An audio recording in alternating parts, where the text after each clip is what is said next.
Welcome back to First Move. I'm Linda Kincaid. Spain is once again suffering from extreme flooding.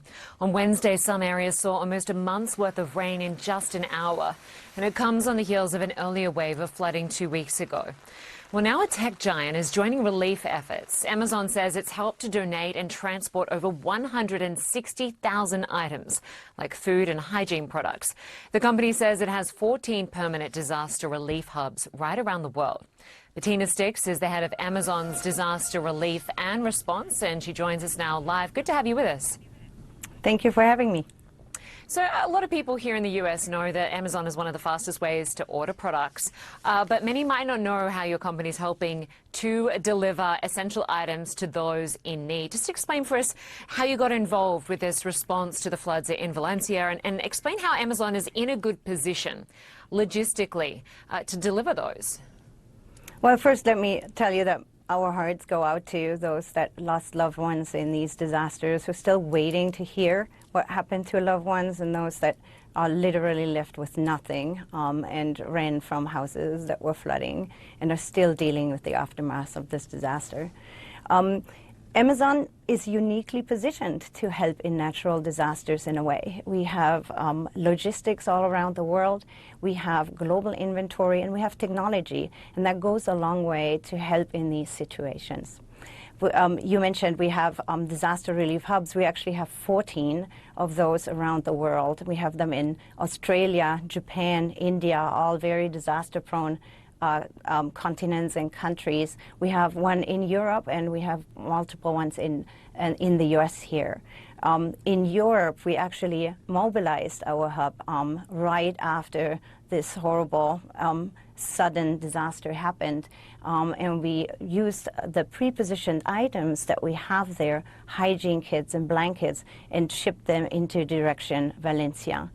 We also tapped into our inventory across Spain.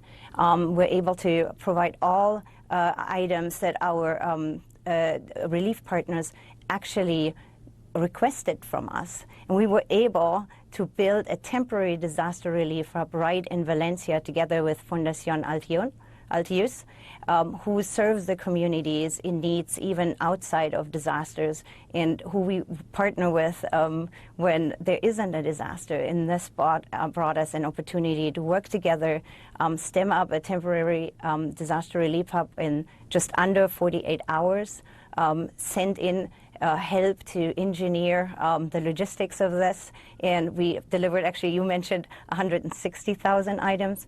It is today 250,000 items that were able to be deployed to the people in need and the population in the vicinity.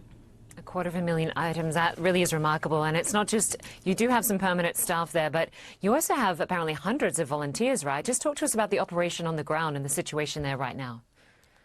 Fundación Altius did really an amazing job building up the hub together with us.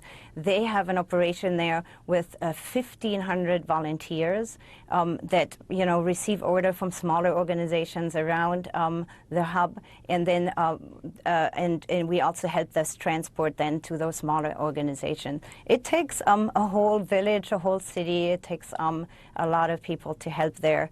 We're very proud of our own employees. They help volunteer there as well. They also help volunteer in 2 additional idle sites that we used from our network to help stem up additional operations for Altius to store relief items. Well, we appreciate the work that you and other volunteers have been doing to help the people in Valencia. Thanks so much for your time. Bettina Stix, head of Amazon's disaster relief and response. Well, still to come after the break, replacing a 90-minute